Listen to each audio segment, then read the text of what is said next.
Welcome back, Troglodytes, to your daily dose of guitar information, the Trogly's Guitar Show. I've got some cool Norlin era oddities to share with you guys today. Right here on the screen, you're seeing some beautiful 25/50th anniversary Les Pauls. And now you're seeing a beautiful Les Paul Artisan. Today, let me show you something you've never seen before. First up, a Cherry Sunburst 2550.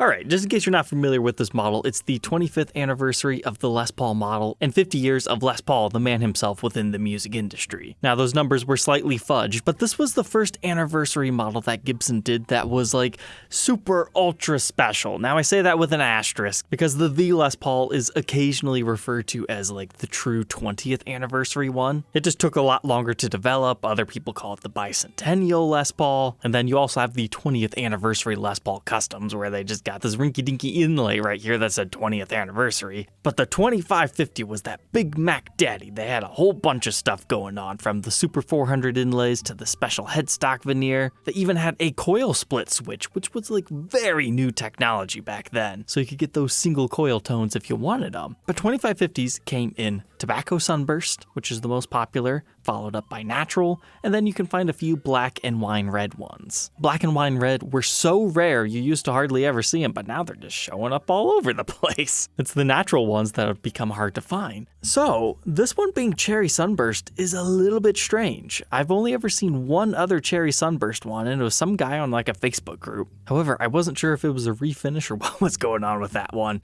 So when this one showed up, I was like, okay, interesting. But yet it's not just the color that makes it interesting, because if you look right here, the mini toggle does not exist on this one. Okay, but the headstock is correct. It's got the anniversary truss rod cover. It's got the brass nut and everything. It's got the gold tuner bodies with the chrome tips. However, you can tell from this photo that, this does not have the 5-piece maple neck that it's supposed to. This just has a 3-piece maple neck, so it's missing the walnut stripes. Okay, so that's two things that's a little bit weird. But then, our serial number, 81, dates it to 1981, 161st day of the year, almost halfway through the year, Kalamazoo made. Okay, that's a little bit strange. So the 2550 was first birthed in 1978. That's the first official year, but they took so many orders for him that they lasted until 1979. And in fact, you can actually find some made in 1980, but 1981 is definitely the latest serial number that I've ever seen. But we've still got the ebony fretboard with some Super 400 inlays going on here. So this is just kind of a weird guitar. But yeah, it's pretty nice for a 2550. So instantly, I was like, how much is this? I want to buy it. I want that for my collection. Because I'll tell you what I think it is here in a minute. But the initial price tag was $15,000. It's since been reduced to about $12,500.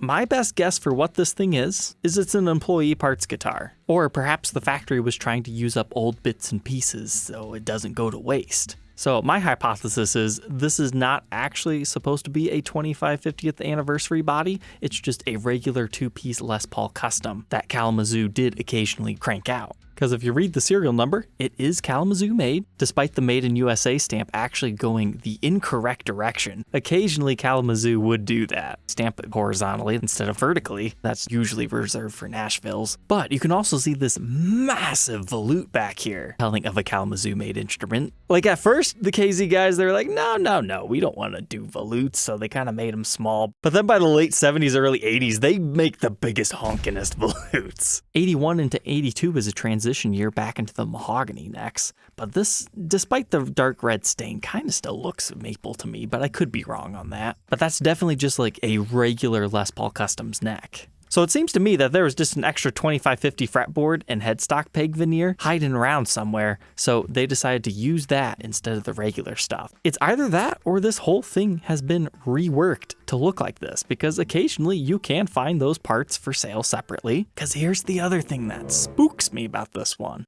It's been modified. All the wiring was taken out of it.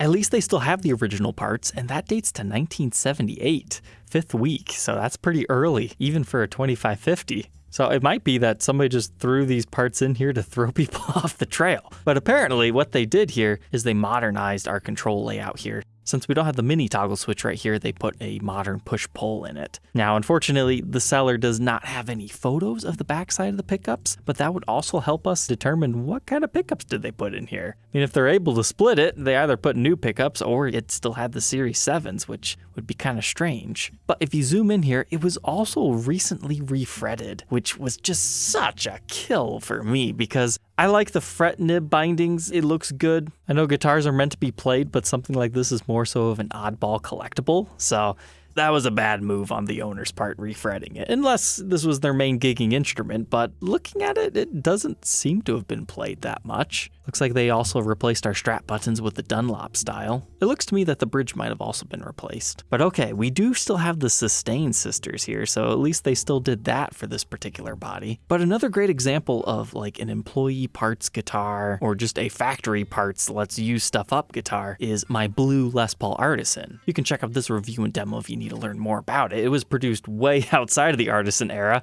in a custom color. It has the two-piece top. It's a little bit of a freak of nature, but I'm still glad I have that thing in my personal collection. Now, Randy Leonard, a guy who was working at Gibson Nashville at the time, he said that was probably a guitar that was birthed from when Kalamazoo shut down and they started to just move over the leftover inventory down to Nashville, and they just kind of did their own thing and they just started to kind of use up some parts. Or it's like the early custom shop guys trying to show off what they can do. This one is a little bit earlier for that, so I really think this was more so like an employee guitar. It's either that, or maybe it is a warranty replacement. You know, maybe the neck went bad on one, and Gibson just thought, let's replace it rather than fix it. I could see that also being a possibility. Now, as far as being a custom order, I highly doubt that because I don't think Gibson would do it because it was an anniversary model. They had already stretched it into 1980. That doesn't bode well for me. And it's around late 81 into 82 when they start using those custom shop edition decals. So we're a little bit too early on this one, but it certainly is a fascinating piece here. The shop is saying it's probably the last 25-50th anniversary. And I would kind of agree with that. It's definitely the latest I've ever seen. It's kind of a shame had this one not been tinkered with and left in its original state. I totally would have been interested and probably could have been convinced to part $9,000 to $10,000 for it. It would have been an interesting museum piece, right? But if you're interested in adding it to your collection, make them an offer. Stuff like this, you have to fish with because somebody might pay $15,000 for it. Just regular 2550s have been selling for quite a bit, but they usually cap out around that $6,000 to $7,000 range. But now remember I was talking about Les Paul Artisans. Look what showed up here. That Rhythm Man dealer has unearthed a very interesting Les Paul custom. So there are black Les Paul Artisans out there. They're just very rare. Most of them are just like a super ultra dark walnut finish that people think they're ebony, but there are true ebony ones out there. But this one, it's not an Artisan. It's just a regular Les Paul custom. Now to be fair, a Les Paul Artisan basically is just a custom, but with a fancy fretboard and a fancy peghead veneer. But since this one has the custom overlay, it makes it interesting. It's a 2-pickup variation as well. And the other thing is this one is supposedly from 1976. I can't quite see the serial number in this photo. But when I first saw this thing get listed, I instantly wanted to buy this thing. I got excited. Because even though the initial asking price was $8,000, I was like, okay, I can totally see that. I mean, most Artisans don't quite sell for that much. People are asking it, but only something really clean or custom colored could see that kind of pricing. But this is a weird factory anomaly custom order type thing. Somebody apparently didn't like the pre-war Gibson logo. But then flipping through the photos, I saw this. Uh-oh. So, yes, 1976, that's what that serial number reads as. It's been oversprayed on the back, and it's been marked BGN. I'm wondering if somebody sprayed that over to hide the bargain stamp. Bargain was a step below factory second, which means there was something a little bit more extreme wrong with that guitar, like a huge ding. So that was my first red flag. Okay, we've got some sort of an overspray, and then, oh no! There's a crack in the guitar by the tailpiece. Now, whether it's cosmetic or not, I can't quite tell from these photos. But then I later on read, somebody swapped out our pickups too, so those are modern pickups in here. So that was a very, very, very quick buzzkill, and it's like, man, nope, don't want that one anymore. I'm picky for my collection, and here's the reason, guys. I don't really care about the condition of the guitar, but if I'm trying to curate for a museum, that means I'm going to be holding on to these guitars for 30, 40 plus plus years. I want them to be as clean as humanly possible. I'd still like to have some more beat up examples within the exhibits. That way people can actually, get a feel for them, because I'm not going to let anybody play the minty ones. We got to keep those to preserve and teach about their histories. But let's go ahead and dig a little bit deeper into this one. So he says at this point he doesn't know of any other example like that, and I've got to agree with him. I don't think I've ever seen a custom done up like that. So he was saying it was factory ordered with the Artisan fingerboard, and it may or may not be a one-off, but is certainly rare. My guess is this is an employee guitar being stamped bargain like that, but that's really all we can do is hypothesize. But then he goes on to tell us there's supposed to be at least one other documented Les Paul standard with this configuration. I can back that story up. I couldn't find photos again, but I do remember there was like a 74 through 76 Les Paul standard out there that had the Hearts and Flower fretboard. I remember it being posted on a forum. But there were also about 50 of these things made in the Heritage series of guitars, where they took the Heritage reissues and gave them those fretboards. Were they just using up old inlays they had? Probably. Or they just thought it'd be a good idea. Those are kind of interesting. I'd like to have one in my collection if I find one at the right price. But so far, I think the highest serial number I've seen is like in the 40s, if I remember correctly. So that's why I think there's probably around 50 of those things out there, despite only 2 or 3 of these things ever showing up.